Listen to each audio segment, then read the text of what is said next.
que é um espírito não humano? É um que nunca andou na Terra na forma humana. É algo demoníaco. Então a boneca nunca foi possuída? Não. Ela foi usada como um canal. Era deslocada para dar a impressão de possessão. Espíritos demoníacos não possuem objetos. Eles possuem pessoas. Ele queria entrar em vocês.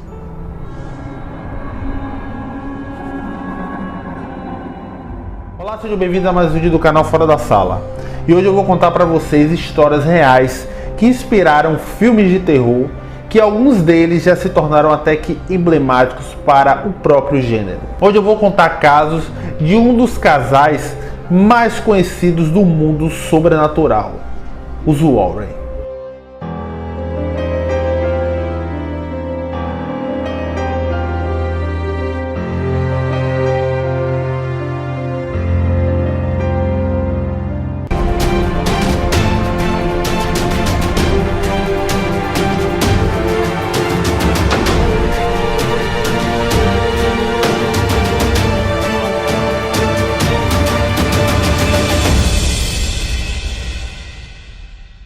Vou começar falando de uma história que derivou um filme bem regular, que é o Invocando Espíritos, mas a história que deu origem a este roteiro é bem sombria. A história se passa na década de 80, quando a família Snedeker resolve se mudar para uma cidade interiorana nos Estados Unidos. A ideia era ficar em uma casa que ficasse próximo ao hospital de câncer, justamente para ajudar no tratamento do filho deles, o Philip. Depois de um tempo na casa, o Philip e a sua mãe Carmen começaram a sentir e ver situações muito estranhas e sobrenaturais. Sendo que o local que o Philip tinha escolhido para dormir era no subsolo da casa, e naquele ambiente as coisas aconteciam com mais intensidade. Depois de um tempo e de tanta agonia e desespero, eles ficaram sabendo que aquela casa pertencia a uma antiga funerária e que muitas atrocidades já aconteceram ali. Agoniada com toda aquela situação, a Carmen resolveu chamar o casal Warren para analisar toda a situação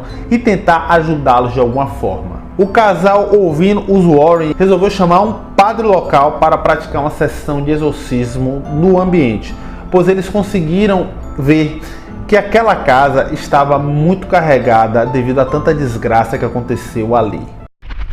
Vamos falar agora de um dos casos mais conhecidos do casal Warren, que acontecia em uma cidadezinha em Nova York chamada de Amityville. O fato ocorreu em 1965, quando a família DeFoy se mudou para uma grande casa na cidade de Amityville. Apesar da família estar tentando viver de forma harmoniosa no local, um dos seus filhos, chamado de Ronald, tinha problemas com drogas e tinha se envolvido até com furtos no passado. Uma certa noite, por um motivo não justificado, o Ronald levantou da sua cama e matou todos os membros da sua família com uma carabina. Assustado, desesperado e sem entender muito o porquê que aquilo aconteceu, o Ronald saiu desesperado pelas ruas e chegou na polícia e informou que alguém tinha assassinado a sua família. Porém, a polícia local, não sentindo muito coerência no que ele estava falando, o pressionou e ele assumiu toda a culpa. Durante os interrogatórios, o Ronald alegou que ouvia vozes que o impulsionou a cometer aquele ato. O interessante é que existem algumas curiosidades sobre essa história que até hoje não foram explicadas. Todo mundo foi encontrado morto de barriga para baixo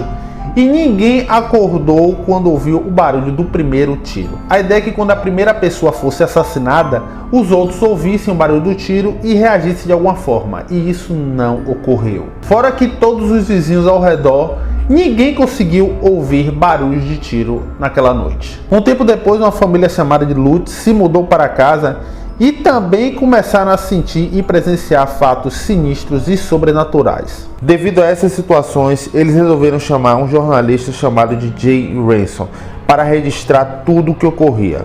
Depois de muitos materiais e provas recolhidas, o jornalista lançou um livro chamado de A Verdadeira História de Horror em Amityville. Durante toda a ocorrência com a família Lutz, o casal Warren esteve no local e confirmou que possivelmente aquela casa era amaldiçoada.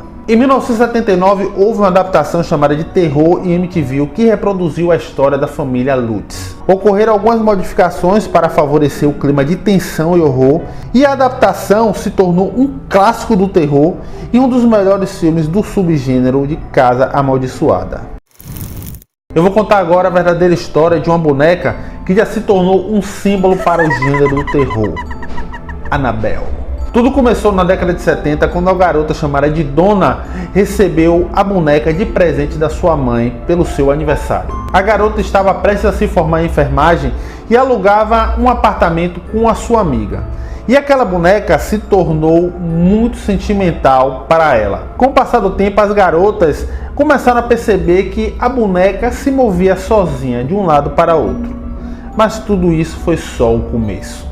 Depois de um tempo, as meninas começaram a perceber que a boneca mudava de cômodo, derrubava móveis do apartamento e até escrevia cartas com pedidos de socorro, como se alguém estivesse querendo ser salvo. Preocupadas, Donna e a amiga resolveram chamar uma médium e durante a conversa com a entidade, elas acabaram descobrindo que ali era o espírito de uma menina que estava naquela boneca. Durante a conversa da médium com a entidade, ela informou que não tinha interesse de sair daquela casa porque gostava das meninas e do local.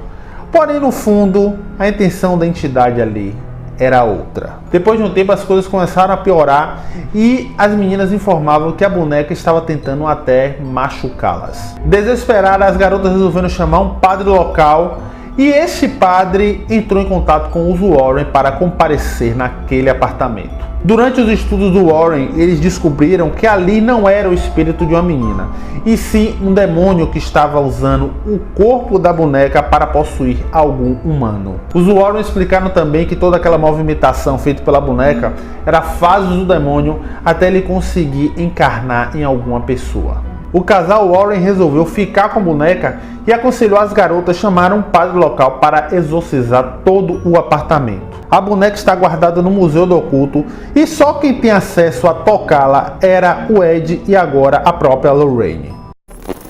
E para finalizar o meu vídeo, eu vou contar uma história aqui agora que, além de ser bem sinistra, inspirou um dos melhores filmes de terror dos últimos anos, na opinião de muita gente, que é Invocação do Mal. A história que inspirou o filme ocorreu na década de 70 em cima da família Perron, que após se mudar para uma casa tranquila em uma fazenda, começaram a vivenciar situações paranormais, misteriosas e assustadoras. O intuito do Roger e da Caroline Perron era se mudar para um local mais espaçoso e que fornecesse conforto para eles e para suas filhas. Porém, logo que eles chegaram no local, eles começaram a sentir presenças sobrenaturais, como eu havia dito, só que nada que fosse ofensivo ou incomodasse.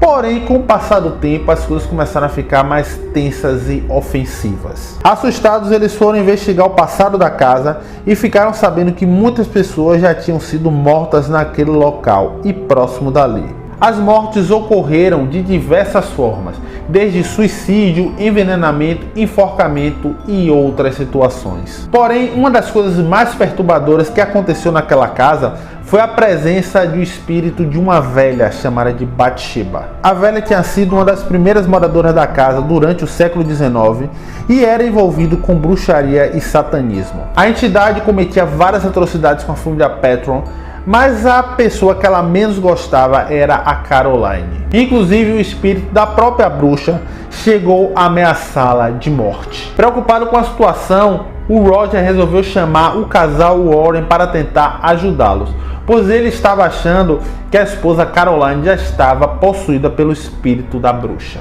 Depois de uma sessão intensa de exorcismo do casal Warren, que inclusive foi mal sucedida, a família Perron só conseguiu se livrar daquele problema anos depois, quando eles se mudaram do local. Na adaptação Invocação do Mal, mostra que o casal Warren conseguiu livrar a possessão da Caroline. Porém, na história real, isso não foi verdade. E é isso aí, galera, esse foi meu vídeo de hoje sobre histórias reais que aconteceram com o casal Warren. Se você por acaso acredita ou não em tudo isso que eu falei, acho que é fantasioso, é um tanto que exagerado, coloque sua opinião aqui nos comentários, o porquê.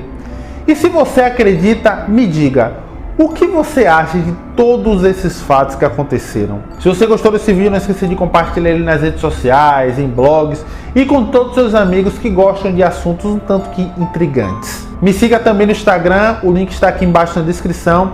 Eu sempre que posto foto de filmes, diretores e atores que eu gosto bastante. Faço pequenos vlogs também sobre futuros vídeos ou até algumas situações do cotidiano. E se você quiser ajudar esse canal a crescer, não esqueça de deixar aquela curtida aqui embaixo, que você ajuda bastante na divulgação desse projeto dentro do YouTube. E não esqueça de assinar o canal. E se você já for inscrito, não esqueça de apertar o sinozinho para receber todas as notificações de primeira. Vou ficando por aqui, um abraço e aguarde até os próximos vídeos.